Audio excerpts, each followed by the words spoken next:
Hello everyone, welcome back to Mindsplatter. So today we're going to talk about Skydoesminecraft getting exposed. So before we start today's interesting and informative video, please smash that like button and subscribe button, and don't forget to press the bell icon so you don't miss any video of us and stay updated. So let's start with our today's video. Skydoesminecraft has been revealed by Gaza, and a lot of weird things have been said about him. He's been accused of things like abuse, manipulation, and even threatening to kill people. Many of his old buddies such as Ant Venom and Deadlocks have confirmed some of these charges.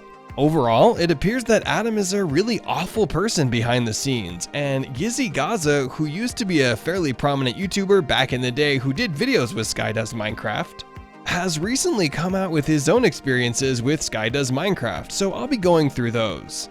What does Gaza have to say about Adam? I'm tired of keeping this to myself and relying on everyone else's bravery to speak up. Today, it's time for me to tell you about the emotional abuse I've been subjected to. Sky/ was my experience. This isn't meant to detract from Elizabeth's tale, rather it's time for me to tell you about my past experiences with that and how they've handled me behind the scenes. Please help Elizabeth, because witnessing other content producers tell their own tales has inspired me to do the same. I'm hoping that by talking about this openly, I'll be able to finally put this behind me and let go of the trauma I've kept hidden for the past 9 years, which has resulted in trigger warnings, melancholy, and emotional abuse of thoughts.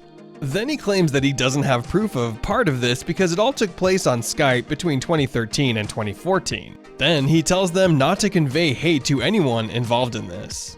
Many of them have gone on after the tragedy, and he just wants to tell his story. So, to summarize this entire document, Adam would repeatedly advise other creators and friends not to associate or work with Gaza because he was terrified of Adam's authority and didn't want to lose ties with them. That was something they all decided to do, so Gaza was cut off from the rest of the world, alone, unable to trust anyone, and depressed. He'd also tell Adam not to call him Jeezy Gary since he didn't want children to refer to him as Jizzy. Adam, on the other hand, would disregard this and refer to him as such anyway. He then goes on to tell about how he partnered up with POD Crash to make policemen and robbers, and how he gave them the idea and encouraged Adam to record it with him. And despite being the person who very much came up with the idea, he was never invited back to Cops and Robbers after the original video went viral. And the people with whom he had worked basically delivered this out-of-context tape that made it appear as though Gaza was attempting to steal policemen and robbers, which is why Adam had to push him out of the Cops and Robbers. Adam then informed other content makers of the situation, thereby turning them against Gizzy. And when he joined this team, they kicked him out because they didn't want to lose their friendship with Adam. He then talks about how he tried to talk to Adam and Adam would just go, so finally Adam and Gizzy patched things up at an event after Gizzy thought that this entire drama was over. And even though it's been 9 years since this entire Cops and Robbers drama happened, people still bring it up from time to time. Even last year, people were bringing this drama up. Then he talks about how Adam and he reconnected in 2014 and that they had even collaborated on 20 Cops and Robbers videos.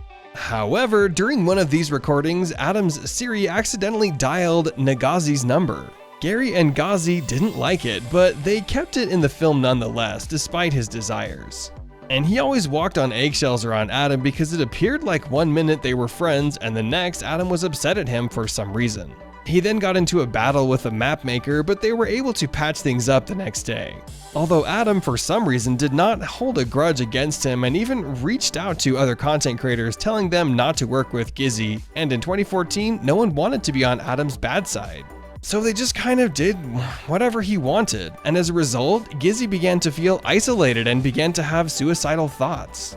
In 2015, as Gaza's channel began to acquire popularity again, Adam reached out and the two rekindled their friendship. This is a trend. Adam's like, no, I detest you, I'm going to tell everyone they shouldn't like you or their buddies ever again. Then, of course, the cycle repeats itself. Adam did things like this, who made some drama with him and plastered it all over his Twitter account. Gizzy had unearthed this old picture of Sky and used it for a thumbnail. And as a result of all of this, Gizzy chose to break up with Adam in 2018. And they haven't spoken since. He concludes the document by adding, "I am still traumatized by all of this." Creators make me nervous. I'm not sure I trust any of the other creators anymore. In my 10 years on YouTube, I've been backstabbed and used, with the most of anguish stemming from Adam's emotional assault. For a long time, Adam made me feel alone in the Minecraft community, and as a result, I still have trust difficulties. So Gizzy, it appears to be the case because of a misunderstanding. Gaza's career was damaged, and even after he and Adam patched things up, Adam would go out of his way to persuade others to break relations with Gizzy.